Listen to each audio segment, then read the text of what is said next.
રાધે રાધે, જય સિયારામ. રાધે રાધે. આપણે રામચરિત માનસની અંદર અરણ્ય કાંડ ઉપર પ્રવચન ચાલે છે. અરણ્ય કાંડ વાસ્તવમાં એક મજેદાર કાંડ છે, કારણ કે અરણ્ય કાંડમાં જ રામે ઋષિ મુનિઓના સત્સંગ સાંભળ્યા છે અને ઋષિ મુનિઓ સાથે કેવી રીતે ચર્ચા કરી છે અને ઋષિ મુનિઓને દર્શન આપીને કેવી રીતે સુખ આપ્યું છે, આ બધી વસ્તુ અરણ્ય કાંડની અંદર દેખાડવામાં આવી છે. અરણ્ય કાંડ એટલે એમ માનો કે સત્સંગનો કાંડ, કારણ કે અરણ્ય કાંડમાં અનેક ઋષિ મુનિઓનો સંગ કરીને રામે સત્સંગ પ્રાપ્ત કર્યો. તો આપણે કાલે પહોંચ્યા હતા, અત્રિ કે આશ્રમ જબ પ્રભુ ગયવું, સુનત મહામુનિ હર્ષિત ભયવું. અત્રિ ઋષિના આશ્રમમાં રામજી ગયા અને અત્રિ ઋષિને સમાચાર મળ્યા કે તમારા આશ્રમના આંગણે સાક્ષાત ભગવાન શ્રી રામ પધાર્યા છે. એટલે અત્રિ મુનિ અતિશય હર્ષિત થયા, હરખાણા, પ્રસન્નતાના કારણે ફૂલાઈ ગયા. એટલો બધો એને આનંદ થયો. પુલકિત ગાત અત્રિ ઉઠી ધાયે, દેખી રામ આતુર ચલી આય. મતલબ પુલકિત ગાત એટલે અત્રિ મુનિનું શરીર પુલકિત થઈ ગયું. જ્યારે માણસ બહુ આનંદમાં આવી જાય ને ત્યારે શરીરના રૂવાડા ઊભા થઈ જાય છે, એને કહેવાય છે પુલકિત શરીર. આ પુલકિત શરીર લૌકિક સુખમાં નથી થતું. કોઈના ઘરે મારુતિ આવે કે કોઈના ઘરે બંગલો બની જાય કે કોઈને લોટરી લાગી જાય તો એ હરખાશે, પણ પુલકિત નહીં થાય. પુલકિત તો જ્યારે અંતર આત્માનો આનંદ આવે ને ત્યારે જીવ પુલકિત થાય છે અને એને રોમાંચ થાય છે અને રૂવાડા ઊભા થઈ જાય છે. આ પુલકિત શરીર સંસારીનું કોઈ થતું નથી, કારણ કે આ અષ્ટ સાત્વિક ભાવ છે અને અસાત્વિક ભાવ કેવલ ભગવાનની ભક્તિનો રસ આવે ત્યારે જ આ અષ્ટ સાત્વિક ભાવ છે એ પ્રગટ થાય. અને અત્રિ મુનિ પુલકિત થઈ ગયા, કારણ કે રામના દર્શનનો હરખ જ એટલો આવી ગયો કે મારા આંગણે રામ આવ્યા છે, ત્યાં એ પુલકિત થઈ ગયા. આવી વસ્તુ છે. અને અત્રિ મુનિ પોતે ઊભા થઈ ગયા, ઊભા થઈને દોડે છે, રામની અગવાની કરવા માટે દોડે છે. જો આ એક રીત છે. ભલે રામ રાજા છે, નાના છે, ગ્રહસ્થ છે, પણ અત્રિ મુનિના આંગણે આવ્યા છે તો એક ગ્રહસ્થ તરીકે ઋષિ મુનિનો પણ ધર્મ છે કે આંગણે આવેલો અતિથિ નાનો હોય કે મોટો હોય, પ્રેમ પૂર્વક એનો આવકાર કરી. આ અત્રિ મુનિ આપણે એના ચરિત્ર દ્વારા દેખાડે છે કે આંગણે આવેલા અતિથિનો આદર કઈ રીતે કરવો. હા, પછી એ અલગ વાત છે કે અતિથિ એકદમ લૌકિક હોય તો એ પ્રમાણે ઉપર ઉપર વ્યવહાર કરી નાખવો, અને જો અતિથિ ભગવત ચર્ચા કરવા વાળો હોય, ભગવત ભક્ત હોય તો એ પ્રમાણે વ્યવહાર કરવો. વ્યવહારમાં થોડો ભેદ થઈ જાય તો વાંધો નહીં, પણ એનો અનાદર તો ન જ થવો જોઈએ. અતિથિને એમ ન લાગવું જોઈએ ખાવા એ મારો અનાદર થયો, કારણ કે અનાદર કરવું એ અપરાધ છે. અનાદર તો ન કરવો જોઈએ કોઈ પણ વ્યક્તિ હોય. આવી વસ્તુ છે. અને દેખી રામ આતુર ચલી આય. અને જ્યારે એ દોડીને જાતા હતા અત્રિ ઋષિ, તો એ જોઈને રામજી પણ આતુર એટલે બહુ ઝડપથી એની સામે ચાલ્યા, કારણ કે રામને પણ હવે સંકોચ થાય છે કે ઋષિ મુનિ ઉઠીને મારા સ્વાગત માટે દોડીને આવે છે. તો રામનું કર્તવ્ય છે ને કે એક એક મતલબ ગ્રહસ્થ તરીકે, અથવા તો એક નાની ઉંમર છે રામની, ઋષિ તો વડીલ છે, એટલે એ નાતે પણ રામનું કર્તવ્ય છે કે સામે દોડીને જાય અને એને આશ્વાસન આપે કે તમે દોડીને ના આવો, હું નાનો છું, હું તમારી પાસે દોડીને આવું. આ બધી રામના ચરિત્ર દ્વારા આપણે શિક્ષા મળે છે. આવી વસ્તુ છે. તો રામજી દોડીને ગયા અત્રિ ઋષિના સામે, અને પછી શું થયું? કરત દંડવત મુનિ ઉર લાએ, પ્રેમ બારી દો જન અનવાય. અને પછી એવું થયું કે દંડવત કર્યા રામજીએ. રામજી એટલે દંડવત કર્યા કે સામે ઋષિ મુનિ છે, તપસ્વી છે, એનો કેમ આદર કરવો એ રામજી ભગવાન થઈને આપણે શીખાડે છે. એટલે રામજીએ દંડવત કર્યા. તો તો રામજીને ઉપાડીને અત્રિ ઋષિએ રામજીને હૃદય લગાડી લીધા છે, રામજીને ભેટી પડ્યા છે. મતલબ અત્રિ ઋષિએ પણ દેખાડી દીધું કે આવેલા અતિથિ છે એનું સ્થાન ચરણમાં ન હોય, એનું તો સ્થાન હૃદયમાં હોય. તો તમે તો સાક્ષાત ભગવાન છો, પૂર્ણ પુરુષોત્તમ પરમેશ્વર, મર્યાદા પુરુષોત્તમ રામ છો, તમારું સ્થાન તો અમારા હૃદયમાં છે. એટલે અત્રિ ઋષિએ એમને રામજીને હૃદય લગાડી લીધા અને પ્રેમના આંસુડાથી બે આંખોથી એને બે ભાઈઓને નહેલાવી દીધા. મતલબ પેલા રામે દંડવત કર્યા, હૃદય લગાડ્યા, પછી લક્ષ્મણે દંડવત કર્યા અને હૃદય લગાડ્યા. તો બે ભાઈઓ હૃદય લાગેલા છે અને ઋષિ મુનિ પોતાના બંને નેત્રોથી બે ભાઈઓને આંસુડાથી નવડાવે છે, આંસુડાથી એમનું એમનું સ્વાગત કરે છે, નવડાવે છે. મતલબ આનો અર્થ નવડાવે છે એટલે એનો અર્થ એવો થયો કે ઋષિ મુનિને એટલો હરખ થયો આ બે ભાઈઓને જોઈને કે એના નેત્રોમાંથી પ્રેમના આંસુડા નીકળવા માંડ્યા.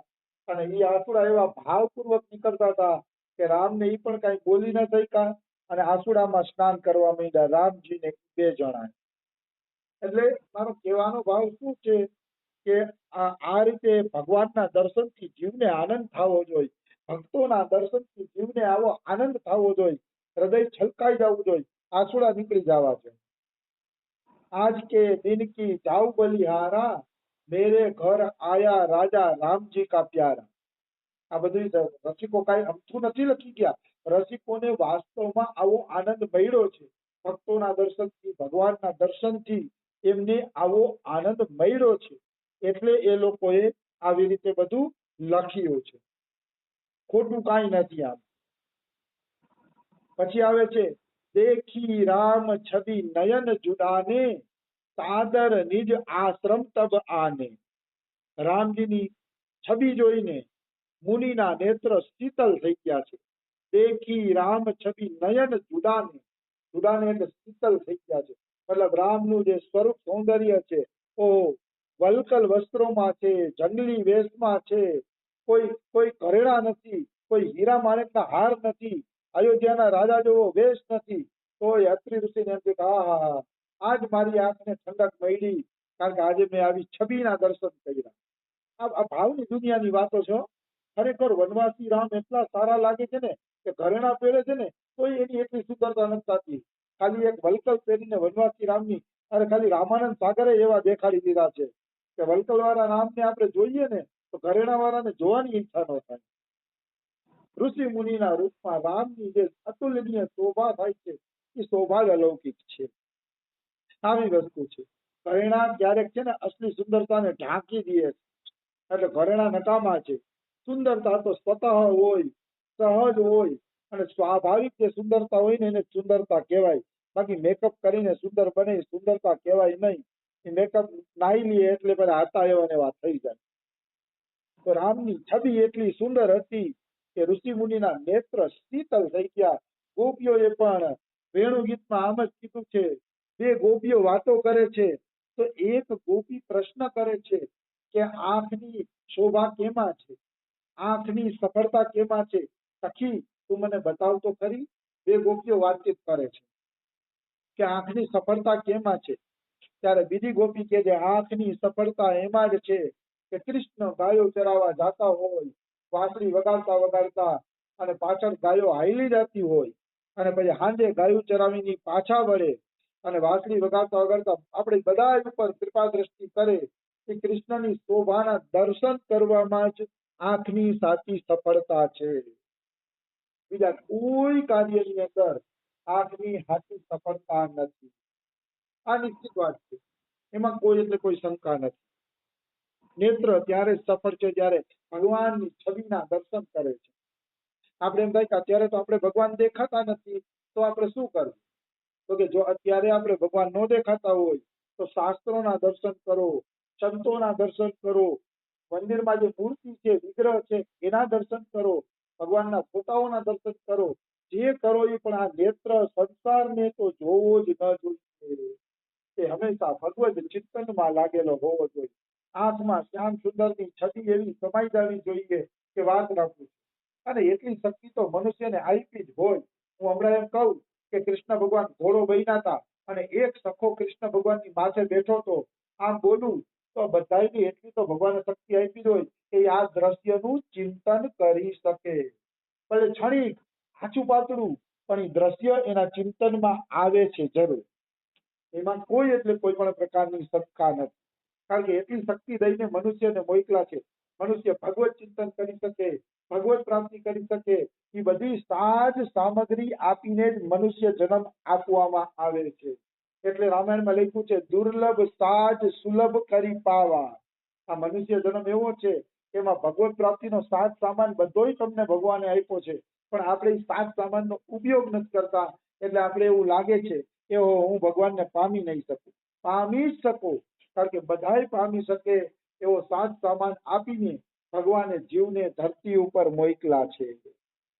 એમાં કોઈ એટલે કોઈ પણ પ્રકારની શંકા નથી. આવી વસ્તુ એટલે ક્યારેય એમ નહીં માનવાનું કે મને ભગવત પ્રાપ્તિ થશે કે નહીં થાય કે આ કે તે કે એવું કઈ વિચારવાની જરૂર નથી. ભગવત પ્રાપ્તિ થશે અને અવશ્ય થશે. આપણે મનુષ્ય શરીર એવી રીતે જ આપ્યું છે. કબ હુક કરી કરુણા નર દેહી દેત ઈસ બિનુ હેતુ સનેહી. ક્યારેક ક્યારેક કરુણા કરીને જીવને મનુષ્ય શરીર ભગવાન આપે છે. તો કરુણા કરીને જે શરીર મળ્યું હોય ને એમાં સાત સામગ્રી મળી હોય. પરાણે પરાણે મનુષ્ય શરીર મળ્યું હોય ને એમાં સાત સામગ્રી ન હોય. પણ આ કબહુક કરુણા કરી ભગવાન કરુણા કરીને જ્યારે મનુષ્ય શરીર આપે છે ત્યારે એમાં બધી સાત સામગ્રી આપે છે. એની પ્રાપ્તિ પછી જ મનુષ્ય જન્મ મળે છે. એટલા માટે શાસ્ત્રો એમ કહે છે કે કેવલ 84 લાખ યોનીમાં મનુષ્ય જન્મ જ ભગવત પ્રાપ્તિનો અધિકારી છે. એ અધિકારી એટલા માટે છે કે એમાં પૂર્ણ ચેતના મૂકી છે ભગવાને. પાપ શું, પુણ્ય શું, સ્વર્ગ શું, નર્ક શું, બધી વસ્તુ મનુષ્યને ખબર પડે છે. મનુષ્યમાં એ બધા પ્રકારનો વિવેક ભગવાને મૂકેલો છે. આવી વસ્તુ છે. એટલે દેખી રામ છબી નયન જુડાને સાદર નિજ આશ્રમ તબ આને. પછી આદરપૂર્વક અત્રિ ઋષિ આશ્રમમાં લઈ આવ્યા કે આવો રામ આવો, પધારો. આશ્રમના દરવાજા તમારા માટે ખુલ્લા છે, તમે પધારો.